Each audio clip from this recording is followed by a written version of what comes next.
Hello beautiful friends, I am so happy to be here with you today sharing my first project for a new series for me for 2021, and that is Maggie Holmes Monday. Now this was started by Gwen, who owns the Cut to You store, and Sarah Scraps last year. Sarah is not going to be continuing on with it on a regular basis in 2021, but I am really excited to be jumping in to take over and continue on with this series with the lovely Gwen. So just as it sounds, Maggie Holmes Monday, it is a opportunity to use up some of Maggie Holmes' product stash that many of us have. Now admittedly I don't have the extensive stash that some of you do, but I do have more than enough to keep me going for quite some time. Today I'm going to be starting with the Sunny Days collection, which I believe was from 2018, and as you can see I've got quite a bit of this collection here which I picked up almost entirely on sale, I think, at a local Spotlight store, and I've got ephemera and all kinds of bits and pieces. And the photos that I'm going to be documenting are these of me and my little girl when she was just about, I think, 5 or 6 months old, back in 2016. We were sitting outside the front of our house. It was a beautiful sunny day. We were watching my now husband clean the car, so this seems like a really good collection to use for these photos. So that's it. Let's hop on fast forward and see this come together. Okay, so off camera I've added a really thin mat to my white background with one of the pattern papers that has some big bold stripes running across it, and of course added a stitched border with my sewing machine. I have selected from the paper pad 4 patterned papers. Now I have been a little bit bold in my selection here. These aren't the sort of papers that I would ordinarily reach for first, but I wanted to really challenge myself to use some bolder patterns and to try and put some things together, put some pattern papers together that I wouldn't normally do, not because they don't go together, but because I tend to be a bit of a safe scrapbooker in terms of my design choices, and these kind of bold patterns are not the ones that I would ordinarily reach for straight away. I'm really glad that I did make that decision and I did make that choice, because I think it's worked really well in the end. Now what I've done is I've just trimmed, I think, about 3.5 to 4 inches off each one of those 12 by 12 pattern papers. I have cut them in half and I'm adding a torn edge to one side of each of those halves, and you'll see in a moment why I have done that. It is a bit of a paper saving trick. The only one that I haven't trimmed down is this one here that has the peaches and oranges on it, because that's going to be my center foundation piece. So I'm showing you here, I've taken a piece of vellum and I have adhered that, or stuck that down to the center of that fruit piece and added some messy stitching down the middle of it. And I'm just roughing up the border of, or the outside of my white pattern paper, just to add a little bit of extra texture. I add some foam tape to the back of my photos because my initial thought was to just leave the white photo mat on them and then pop them straight onto that strip. But later on I do go back and add a pattern paper to the back of them. Now here is why I cut each of those strips into 2. It's because I'm going to layer up these patterns here behind that that fruit piece, and I'm creating a vertical element here with some torn edges for lots of texture and visual interest. And so by splitting those pieces in 2, I've saved myself a little bit of paper, because of course I don't need them to go all the way underneath that main piece. So I've saved myself just a little bit of paper here, which is a good little budgeting tip for you if you like to create layers like this. So you may notice I am using an ATG. It's something I got for Christmas. I was on the fence about getting one of these for such a long time, and suggested to my husband that he might want to get this one for Christmas for me, and he did. So it's a little bit of a learning curve, but so far I'm happy with it. Hopefully I will learn to love it, as I know so many scrapbookers do.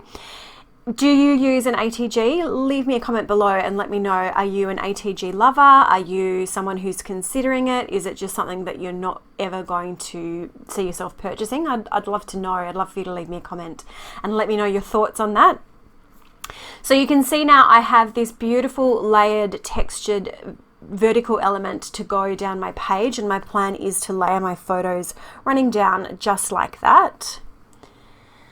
So I do know that I want to add a little bit more to the background, something quite subtle. So I've just marked where that vertical piece is going to go with a pencil.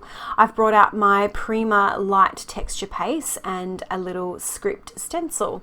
Now you can see some tiny little hands down the bottom of the video there. My son had just woken up from his nap and wanted to spend some time with me, so in he came and sat on my lap while I was doing this little bit of mixed media, and all went well while it was going on, but I did have to put this layout away for a couple of days, or leave it on my desk for a couple of days.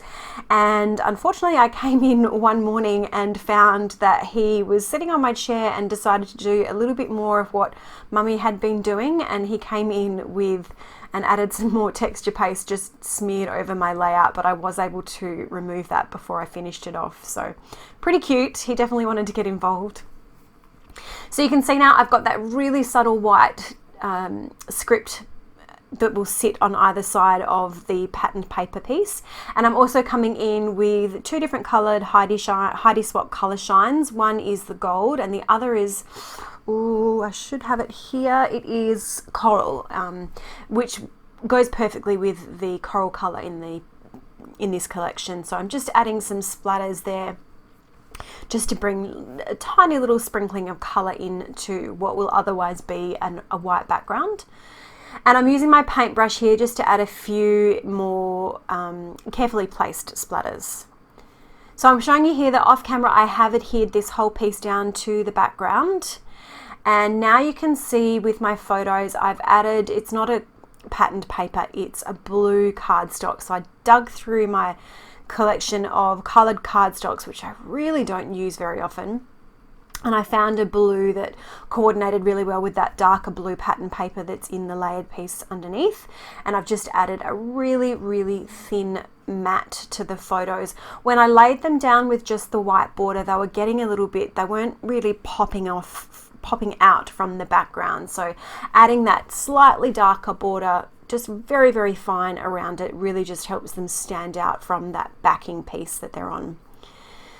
Now I have a few bits and pieces that I had cut out from the cut apart sheets that are included in the collection, and I'm using those just to layer alongside my photos. And I'm going to push my photos around just a little bit and figure out where I want them to be placed. And then I save you from watching me doing that off camera because it was a bit tedious pulling the foam backing off, and I used a little bit of wet adhesive as well. Now you can see I've got my journaling and my titles ready to lay down. I've just added a couple of really small dots of wet adhesive to this acetate piece. And now I'm going to push everything to the side, and you may not be able to see it super well, but I have just added a line of stitching through that acetate piece, and that's to adhere it to the page. As you know, if you've worked with acetate or anything see-through, if you use a wet adhesive, it's going to show through the background. So adding some stitching or even some staples are really good ways of adhering those see-through pieces to your page that add lots of interest, visual interest, and some extra texture, and keep them down nice and sturdy on your page. I have gone ahead and adhered my journaling strips down below that word sunshine, and this title here, this You and Me, I fussy cut out from one of the pattern papers. It's a pattern paper that's got lots and lots of titles, yeah, I guess you'd call them titles, and a couple of them are done in gold foil. So this was the You and Me, and I fussy cut that out. I have added some foam adhesive to the back, which you can see me tearing off here. But because I do have a little bit of mixed media on my background, I'm also adding just a few drops of some liquid adhesive to make sure that they stay stuck down good to my background. Underneath my strip journaling, you can see I've used a piece there which is some pink hearts in a row, but I am going to pull that up in just a moment because I've got my date here, which I typed out my date. I stuck it onto the back, stuck it onto one of the sticker labels, and then I also added some stitching through the middle of that. And so I've pulled those hearts off to allow me to stick that date down the bottom there. Now we're at the stage where I start to fuss around with my embellishing, and this was a fussy embellishing layout. I started off, as you can see, by adhering that orange die cut piece to the left of the center photo. That's where I started, and I think that's what really threw me off here, because it is so bold and bright. It really draws your eye to it, and I struggled to find the balance of embellishing once I had put that orange piece down. So again, in hindsight, as I'm looking at it, I do think that that wasn't the best place for that orange embellishment, but I do make it work. What I don't make work, however, is this cute little pink umbrella. I had thought that I would get it onto the page, and I tried it out in a few different places, but it doesn't make it on. I just can't make it work. I have a little watermelon which I've fussy cut out from a tag which was in one of the cut apart sheets, and I think I use one or maybe two of those. I trim out a couple more, but I don't think I actually use them in any of the clusters. So I'm working on creating this cluster down to the bottom right of my photo, and you can see I've added a couple of word strips here, and I'm trying to tuck that watermelon in, but it doesn't make it on the page. And I'm also going to create another little cluster to the right of that top photo. I'd like to use a word strip, and I've got these chipboard pieces, the peaches and the oranges, and I have pulled some of the backing off those so that they're not quite as dimensional as they are when they come off the chipboard sheets. And I'm bringing that strip of pink hearts back in again to complete that little cluster to the right of my top photo. So I've got the word strip and the chipboard piece and the little strip of hearts. All that's left now is some smaller details. I will bring in a gold charm piece and add some white thread to the top of that, and that will just complete that little cluster down the bottom. And then a few smaller elements. I've got some fruit which were in the clear sticker sheets, which I have it stuck down to some white cardstock and fussy cut out, and a few puffy heart stickers which came from the thicker sheet. And of course, off camera, I do add some Nuvo drops to finish it off. And that will be it for this layout. I do have some close-up photos coming in just a moment if you want to stick around for those.